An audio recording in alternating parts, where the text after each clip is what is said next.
अस्थायी समिति की बैठक आज बुलाई गई थी, लेकिन डिप्टी मेयर की नाराजगी के कारण अस्थायी समिति के सदस्यों के साथ साथ मेयर डॉक्टर वसुंधरा लाल ने बैठक का बहिष्कार किया और एक कर सभी अस्थायी समिति के सदस्य बैठक से निकलकर मेयर चैम्बर में चले गए। इसके बाद नगर आयुक्त डॉक्टर योगेश सागर कर्मचारियों के साथ बैठकर अस्थायी समिति के सदस्यों का इंतजार करते नजर आए, लेकिन ना तो मेयर और न ही अस्थायी समिति के कोई सदस्य बैठक के लिए पहुंचे। बैठक की जब शुरुआत हुई तब डिप्टी मेयर को छोड़कर सभी सदस्य और मेयर के साथ साथ नगर आयुक्त सभा कक्ष में पहुंचे। वहीं डिप्टी मेयर को नहीं देखकर मेयर ने उन्हें बुलाने के लिए कहा और फोन पर कई बार डिप्टी मेयर से बैठक में आने का अनुरोध किया गया, लेकिन डिप्टी मेयर नहीं आए। इसके बाद सभी मीटिंग हॉल से बाहर निकल गए। उसी समय नगर आयुक्त के द्वारा अस्थायी समिति के सदस्यों के साथ साथ डिप्टी मेयर को मेयर के चैम्बर से निकल जाने के लिए कहा। डिप्टी मेयर का कहना था कि जब नगर आयुक्त को मेयर के साथ ही बात करनी थी तब उन लोगों का क्या काम, इसलिए वो बैठक में नहीं गए। क्यों हुई, क्या कारण था बैठक के? आज स्टैंडिंग कमेटी की बैठक थी हम लोगों की और हम लोग सब लोग उपस्थित भी हो गए थे, लेकिन ऐसी कुछ विशेष परिस्थितियां आई जिसके कारण इस बैठक को स्थगित किया जाएगा और जो भी परिस्थिति बन पाया है उसके लिए आपको डिप्टी मेयर साहब बताएंगे। कई बार आपने फोन भी किया था वहीं बैठक से ही, लेकिन नहीं आई, फिर आप भी आ गई। काफी समय तक नगर आयुक्त भी बैठे रहे, कारण क्या लग रहा है मैडम?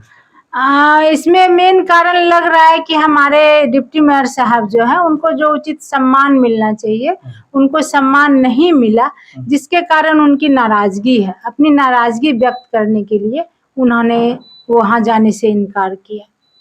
क्या किसी की ओर से अपमानित भी किया गया है?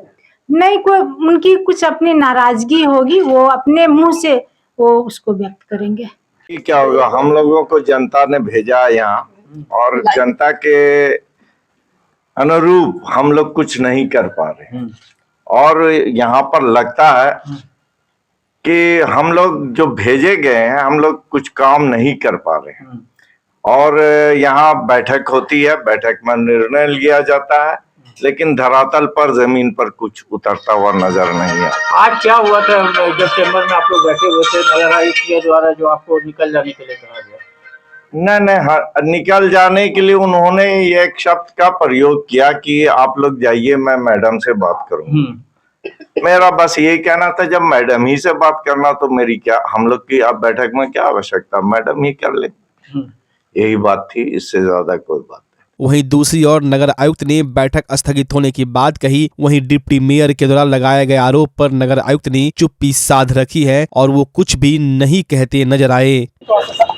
आज स्थायी समिति की बैठक होनी थी, निर्धारित थी, प्रोसीडिंग में बना है और अपरिहार्य कारणों से इसको स्थगित किया गया। अगली तिथि जैसे ही होगी तो सूचित किया डिप्टी मेयर का आरोप है सर कि उन्होंने कहा कि आपके द्वारा उन्हें निकाल दिया गया है मेयर के चैम्बर से। इधर आ जाइए, इधर। मेयर के चैम्बर से निकाल देने की बात कही जा रही है सर, मेयर के चैम्बर से निकाल देने की बात कही जा रही है डिप्टी मेयर। क्या कहेंगे सर इस पर? सर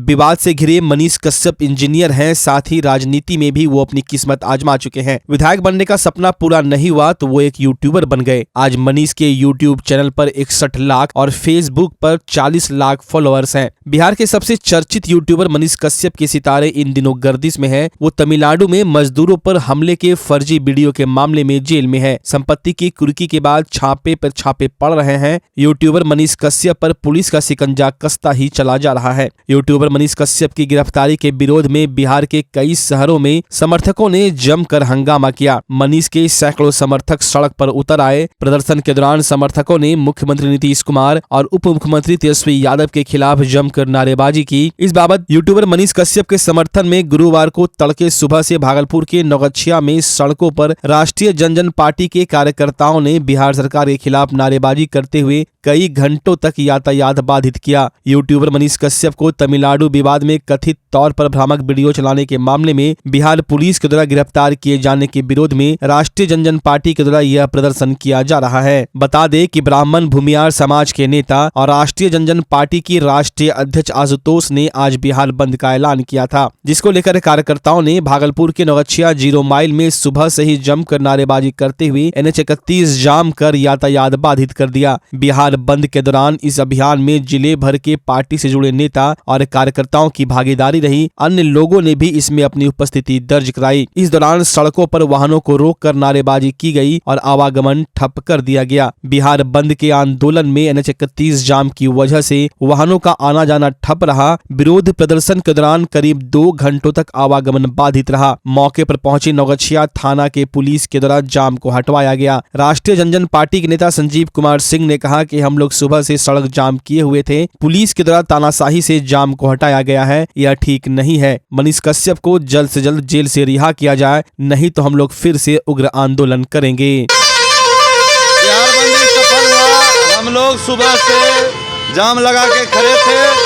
पुलिस द्वारा तानाशाही से इस जाम को तोड़वाया गया है, लेकिन आज आधे दिन तक हम लोग जाम करने में सफल रहे, यातायात प्रभावित किए।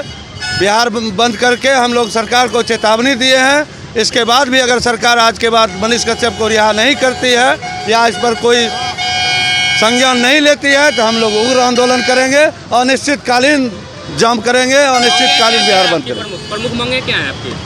हमारी प्रमुख मांगे है इनको गलत केस से मनीष कश्यप को रिहाई हो और सरकार इस पर केस वापस ले।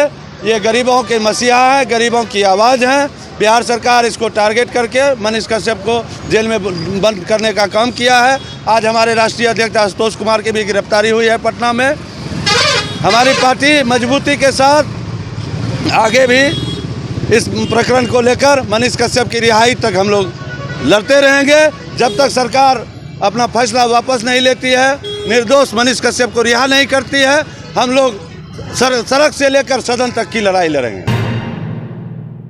बेमौसम हुई बारिश में जहां फसलों को काफी नुकसान देखा जा रहा है, वहीं आम में भी बेमौसम हुई बरसात के कारण क्षति देखी जा रही है। जिले के मैंगो मैन कहे जाने वाले अशोक चौधरी के सुल्तानगंज स्थित मधुबन बगीचे में भी बारिश के कारण आम के फलों को नुकसान पहुंचा है। छोटे छोटे जो फल थे वो बारिश में नीचे गिर गए हैं, वहीं जो बड़े फल हो गए थे उसे फायदा हुआ है। मैंगो मैन का कहना है कि इस बारिश के कारण जहां छोटे फलों को नुकसान हुआ, वहीं आने वाले समय में फंगस लगने का भी डर आम किसानों को सता रहा है। बारिश से 2 तरह का बात हुआ है, फायदा कम हुआ है, नुकसान ज़्यादा हुआ है। तो जहाँ दाना बड़ा हो गया था, अगांत टिकोला था, थोड़ा मटर से साइज बढ़िया पकड़ लिया था, तो वहाँ कुछ लाभ हुआ है। लेकिन ज़्यादातर महीन जो दाना था जिसमें कि पीछे मंजर आया था, उसमें फंगस की संभावना है। वो पीला होकर टिकोला गिरेगा पीछात वाला, तो उसमें ज़्यादा नुकसान है।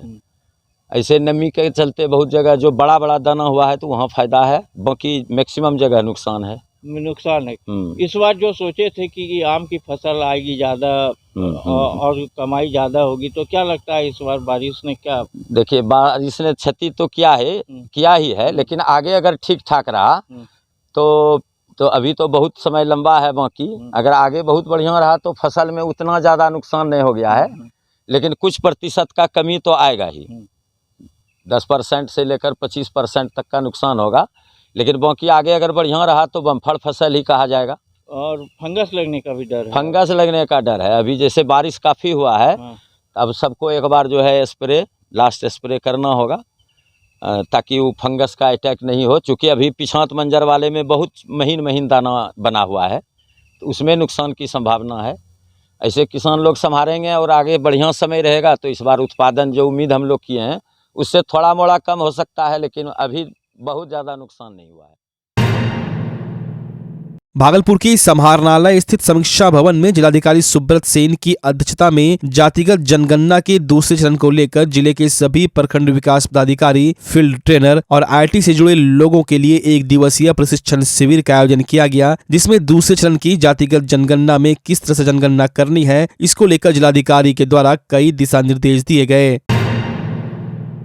भागलपुर के सैंडिस कंपाउंड में चल रहे बिहार दिवस कार्यक्रम के दूसरे दिन कई स्कूली बच्चों एवं स्थानीय कलाकारों के द्वारा सांस्कृतिक कार्यक्रम का आयोजन किया गया। कार्यक्रम के दौरान किलकारी के बच्चों ने एक से बढ़कर एक नृत्य, गीत एवं नाटक की प्रस्तुति दी। साथ ही जूडो, कराटे के भी आकर्षक प्रदर्शन किए। वहीं कई स्कूल के बच्चों ने पर्यावरण संरक्षण, महिला सशक्तिकरण जैसे विषयों पर अपनी प्रस्तुति दी। मेला में कई संस्थानों द्वारा लगाए गए स्टॉल आकर्षण का केंद्र बने हुए थे, क्योंकि सभी स्टॉल में लोगों को कुछ न कुछ सीखने को मिल रहा था। वहीं भागलपुर के एसडीओ धनंजय कुमार ने बताया कि यह बिहार दिवस कार्यक्रम का दूसरा और अंतिम दिन है, जहां सैकड़ों की संख्या में लोग कार्यक्रम में शामिल हुए, जहां स्कूली बच्चों के साथ साथ स्थानीय कलाकारों ने भी कार्यक्रम में हिस्सा लिया।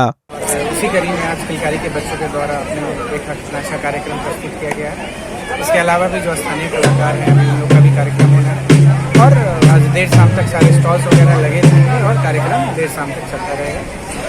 इस प्रकार से हम लोग पुनः एक बार जिला प्रशासन की ओर से बिहार दिवस की सभी भागलपुर से शुभकामनाएं और पूरे बिहार को।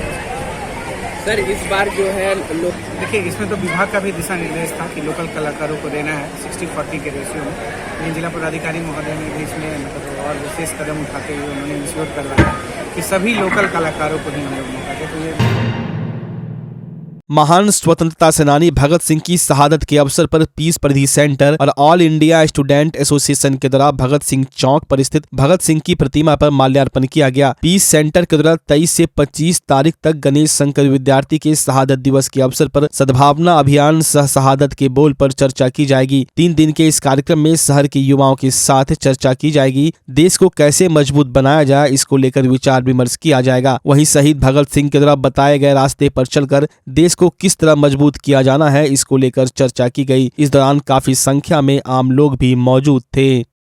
हम लोगों ने आज 23 मार्च भगत सिंह का शहादत दिवस है और 23 से 25 मार्च जो गणेश शंकर विद्यार्थी का शहादत दिवस है, ये 3 दिनों का 23 से 25 मार्च तक हम लोग सद्भावना को आगे बढ़ाने के लिए, इस पर बात करने के लिए शहादत के बोल का कार्यक्रम कर रहे हैं। और हम लोग युवाओं के बीच, नए जो किशोर हैं, किशोर किशोरी, उनके बीच जाकर जो देश की ताकत है, एकता के मूल्य हैं, उसकी बात कर रहे हैं, जिसकी बात भगत सिंह जैसे सरीखे करते थे, जिन्होंने इस देश की कल्पना, ऐसी देश की कल्पना की जहाँ बराबरी होगा, सद्भाव होगा, मोहब्बत होगा और वैज्ञानिकता होगा। तो इस सोच को हम लोग, भगत सिंह की इस सोच को आम लोगों तक, बच्चों तक, नई पीढ़ी तक फैलाने की कोशिश कर रहे हैं। इसीलिए हम लोग ये 23 से 25 मार्च तक लगातार ये कार्यक्रम कर रहे हैं। शहादत दिवस पे भगत सिंह का माल्यार्पण किए, उसके सपनों को आगे बढ़ाने के लिए हम लोग संकल्प लिए और जो देश में फांसीवादी सरकार है, जो नफरत उन्मादी नौजवानों के साथ छल कर रही है, आज आज़ादी से 75 वर्ष हो गया, लेकिन आज तक देश में युवाओं को जो स्थिति बनी हुई है वही है जो भगत सिंह जो सपना देखे थे, उस सपना को साकार करने के लिए हम लोग भगत सिंह के रास्ते को अपनाते हुए हम लोग इसलिए भगत सिंह के माल्यार्पण करने के लिए आए हैं। भगत सिंह के सपनों को आगे बढ़ाएंगे। जो भगत सिंह का सपना था कि नौजवान, किसान, मजदूर सब खुशहाल होंगे, लेकिन उनकी जो सपना को ये सामंती सरकार, मनवादी सरकार जो है देश में उन्मादी राजनीतिक फैला रही है, जो इसके खिलाफ में हम लोग आज से अभियान लेंगे। 14 अप्रैल तक पूरे देश में नफरत नहीं, अधिकार चाहिए, शिक्षा और रोजगार चाहिए, इसको लेके पूरे देश भर में हम लोग का राष्ट्रव्यापी अभियान शुरू हुआ है। बच्चा जब जन्म लेता है तो कई बार बच्चा तुरंत नहीं रोता है, रोने में देर हो जाता है। ऐसे में बच्चा क्षतिग्रस्त हो जाता है और उसके बचने की संभावना कम हो जाती है। और यदि बचा तो भविष्य में उसमें विकलांगता की समस्या आती है, जिसे सीपी कहते हैं, जिसका कोई माकूल इलाज नहीं है और ज़िंदगी भर बच्चा विकलांगता से जूझ सकता है। ऐसे में पूरे संसार में कूलिंग थेरेपी का सहारा लिया जाता है। जन्म से ठीक 6 घंटा के अंदर यदि उसको कूलिंग थेरेपी दिया जाए तो उससे उसका सीपी की समस्या कम होती है और बचने की भी संभावना बढ़ती है। पहली बार बिहार झारखंड में आपके शहर के स्नेह नवजात शिशु बाल सेवा केंद्र में यह मशीन उपलब्ध है। कभी भी ऐसी बात हो कि बच्चा रोने में विलम्ब हो गया तो आप स्नेह नवजात शिशु बाल सेवा केंद्र में जरूर संपर्क करें।